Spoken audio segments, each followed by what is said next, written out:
kemudian misalnya kalau kita baca bukunya Nordhaus, Fenomena keterlibatan ormas dan kelompok preman dalam ranah politik bukanlah hal baru di Indonesia. Sejak era kemerdekaan hingga saat ini, eksistensi mereka sulit dipisahkan dari gelanggangan kekuasaan. Terkadang mereka berperan sebagai penjaga keamanan, namun tak jarang pula bertindak sebagai alat untuk menekan atau mengamankan kepentingan politik tertentu. Menurut peneliti premanisme dan politik di Indonesia, Ian Douglas Wilson, pengaruh ormas dalam organisasi preman dalam politik Indonesia sangat kompleks. Salah satu faktor utamanya adalah kemampuan mereka dalam memobilisasi massa. Dalam konteks politik, dukungan massa adalah aset penting dan kelompok-kelompok ini memiliki jaringan yang luas untuk menggerakkan orang. Hal ini membuat para aktor politik kerap mencari afiliasi dengan mereka, baik secara langsung maupun tidak langsung, untuk mendapatkan keuntungan elektoral atau menekan lawan politik.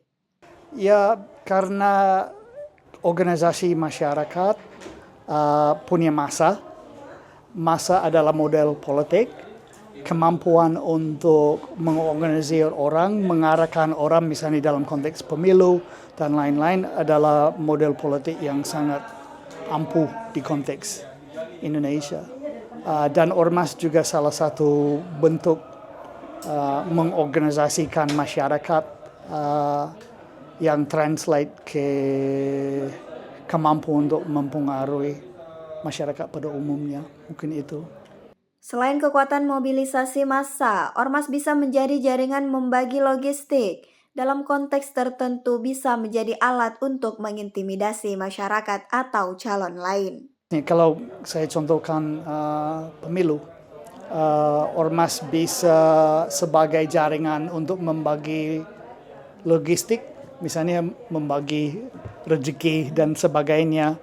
Itu mereka bisa mengumpulkan massa untuk misalnya event kampanye supaya seolah-olah ada dukungan banyak sekali. Mereka dalam konteks tertentu juga bisa menjadi alat untuk intimidasi masyarakat atau calon yang lain, dan bahkan sering pemimpin ormas menjadi calon tersendiri. Itu banyak sekarang. Itu sudah lama, sejak 98 banyak yang berbasis ormas atau organisasi kepemudaan itu ditranslate menjadi cara untuk masuk ke politik formal. Itu seperti bisa disebut training itu kan, untuk politik formal. Kamu sudah tahu punya konstituen, kamu sudah tahu untuk kasih makan sama pengikut kamu untuk membagi logistik, membagi proyek.